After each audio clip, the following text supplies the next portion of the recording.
Generasi Z bisa dikatakan adalah generasi yang nggak sabaran. Gaya hidup kita instan, apapun yang kita butuh bisa kita dapat dengan jempol kita aja. Yang jelas sih gini, kita pengen semuanya cepet. Hal ini juga termasuk pada pencapaian karir, waktu menikah, nyelesain pendidikan, dan sebagainya. Makanya di video kali ini, gue bakal bahas fenomena nggak sabaran atau bahkan instan, yang banyak ditemukan di generasi zaman sekarang. Gue termasuk ke dalam generasi zaman sekarang sih.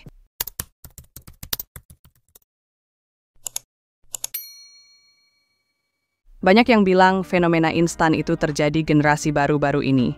Setuju nggak?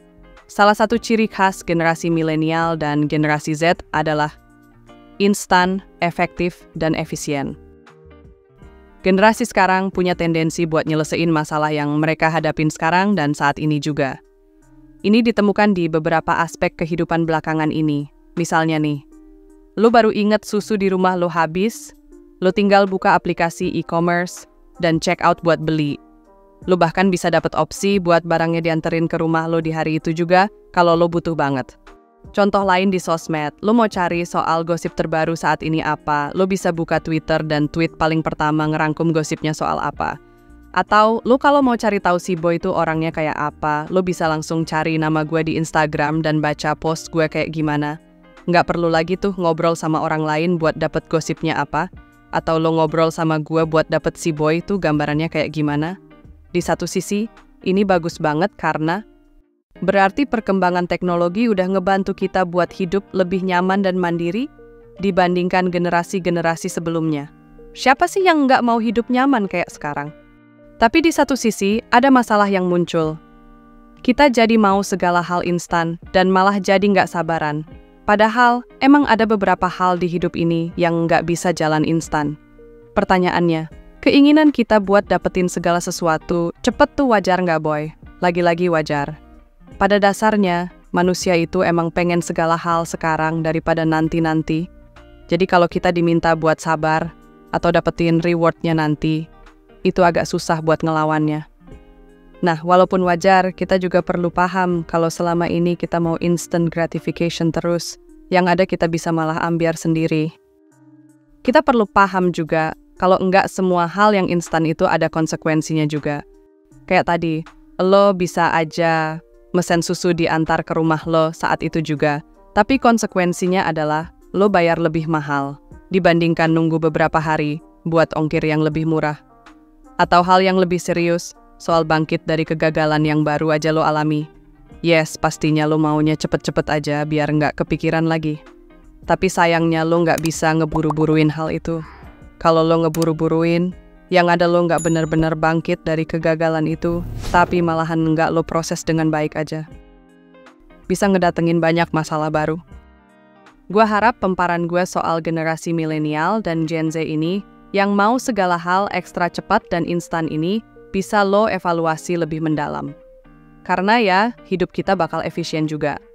Tapi di saat bersamaan, paham kalau nggak semua hal bisa secepat dan seinstan yang lo harapkan tadi.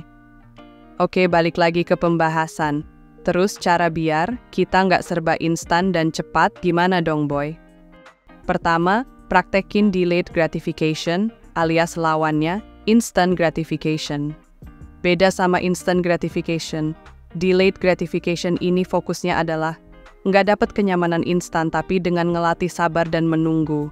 Kita bisa dapat kenyamanan yang berlipat ganda di masa depan. Nah, ini kelihatan banget di salah satu penelitian dari Stanford namanya Marshmallow Test. Pesertanya tuh anak-anak kecil dan mereka satu marshmallow di depan mereka. Instruksinya adalah mereka nggak boleh makan marshmallow itu selama 10 menit. Kalau mereka nggak makan, nanti marshmallow-nya ditambah satu lagi. Jadi mereka dapat 2. Dan namanya juga anak-anak, hasilnya jadi berbagai macam ya. Tapi uniknya itu setelahnya. Ada beberapa penelitian follow-up dari nasib anak-anak ini, ditemukan kalau mereka yang lebih memilih buat nggak makan marshmallow-nya, itu dapat skor yang lebih tinggi di ujian, kecenderungan buat obesitas rendah, nggak gampang stres, dan punya kemampuan sosial yang lebih oke. Dan emang pasti ada variabel-variabel lain yang ngaruh ke hasil penelitian follow-up ini. Tapi yang bisa kita simpulkan adalah delayed gratification itu termasuk dari salah satu elemen penting. Jadi next time kalau lo tergoda buat nonton TV dibandingin olahraga biar tubuh lo lebih sehat, mungkin lo bisa buat inget lagi kalau nonton TV itu nikmatnya sesaat dibandingin olahraga biar tubuh lo lebih sehat dan gak gampang jompo. Tentu aja, delayed gratification ini juga butuh disertai dengan self-management yang sehat juga. Karena ya, buat nolak kenikmatan instan dengan hanya kekuatan dalam diri nggak semudah itu. Makanya, dengan self-management yang sehat dan optimal, lo bisa lebih mudah buat praktekin delayed gratification ini. Akhir kata dari gue, generasi sekarang emang lebih nyaman dibandingin yang lalu-lalu, karena ya, kita bahkan bisa dapat kenyamanan secara instan.